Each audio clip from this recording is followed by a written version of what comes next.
Palantir about data protection. You're saying they're getting information from one and giving it to the other, makes you think, well, all your addresses and all personal stuff is with, say, NHS, is it getting passed to somewhere else?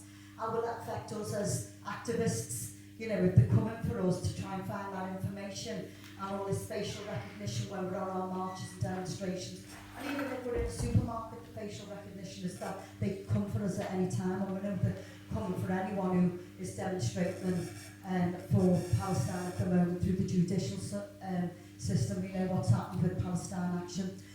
So that's quite scary, and is that allowed in data protection for them to just take our info from one person or the other? The other is for the last speaker, it's about our councils. Yes, they have millions of pounds invested in all this stuff. Is it worth us targeting the contracts department? And aren't they under like a checklist to check ethics of before they go out, you know, go, oh, well, this is a cheap contract. Before you think it's cheap for the local authority and council taxpayers, check out the ethics of it. Is it, you know, investing in Israel? Is it committing atrocities? Is that part of council contracting? And if not, maybe that's something we should be asking our councillors to do, to pass a motion, a resolution. A question for anyone on the panel, to be honest. Would you be able to identify any political avenues, whether it be local governments, from any political parties, or trade unions, in which there are particularly successful or fertile ground for this campaign? I suppose it's also a question for the room to consider. Well, Liverpool local council elections coming up next year. I just wanted to ask you, Sahar, if you could speak a little bit more about, because of your expertise kind of working with political prisoners, if you could speak a bit more about the changes in the conditions in the prisons that you've seen recently, and what that's been like for you as someone who's advocated for them. So, yeah, to address the point on councils of do they have some sort of policy. So a lot of councils have existing ethical procurement policies, but to be blunt, they're shit. Like they're not, you know, they're not good enough. And I think what we want to campaign for these councils to do is to have language in those policies that mean for every single tender, for every contract they're thinking of awarding and inviting companies to bid for, they're scrutinising those companies for involvement in grave violations of international law, and if they're found to be involved in grave violations of international law, they say they won't award them a contract. So I think that's what we want inserted in there. Strong language that says we will scrutinise every company that bids for a contract, and we won't award to any that are involved in grave violations of international law. And I think once that language is in there, we can use it for any contract. It's not just for Oracle, Palantir, and Cisco. It's also, you know, if they're going to sign a contract with a company that's involved in, say, child labour or involved in human rights abuses somewhere in the world. So I think that's kind of what we want councils to do. On the question around political ground and where's the most fertile, obviously there's, you know, political parties that have campaigned on the issue of Palestine and made big commitments in the local elections, like the Green Party, for example, obviously made commitments in a lot of the local elections they were running around divestment, around ethical procurement. But I think, you know, we should make sure that any politician is feeling our pressure, whatever political party they're in, that we shouldn't kind of write off a politician, because we know that, frankly, especially with local elections coming up, they're going to look at, can I keep my seat? Is this a political issue? And I think we should make sure we're using that to the maximum extent and putting pressure on all politicians. We shouldn't let any politician, whatever party, get away with signing these contracts, and we should make sure we're putting pressure on all of them. So I think one of the things that has been interesting is that the BDS movement has traditionally been, you know, about boycotting specific products. You buy certain shoes at the store, you don't buy others because they're sponsoring the Israeli football team, or think about divestment in a very traditional sense, with endowments, with pension funds, etc. But this idea of cutting contracts isn't new for BDS, but it's a bit more complicated, maybe. There's more questions involved. There's more, it's a bit more complex. But that doesn't mean that it's not possible. And we definitely have had instances where there have been contract exclusion wins, which we're calling like contract exclusion or procurement, all of that, just same word for the same thing. And so there's, with that, we have found that it's most useful, like Lewis was saying, to have an ethical investment policy at your local government level, so that it's not just about these human rights violations against Palestinians, but it really encompasses a much more intersectional approach. And in that way, it offers the opportunity to not just work with groups campaigning on Palestine, which is amazing, but also thinking about climate justice, and also thinking about migrant rights and other everything you can think of that could be involved in this ethical investment policy.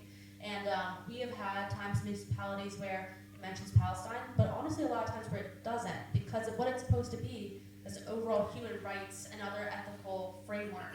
And in that way, should make it potentially something that could be passed in a very universal sense. So there's ethical procurement policies, and then we also have the ethical investment policies that you were mentioning as well.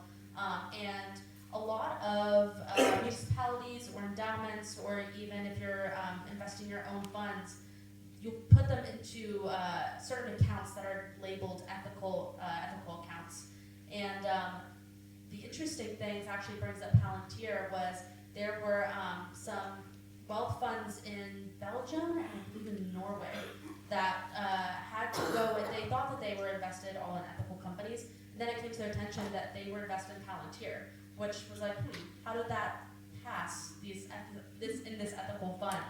And so that then went into, they had to manually divest, which was, we're getting to the weeds of it, but it was very interesting because we can't just rely on someone or fund manager saying this is an ethical fund.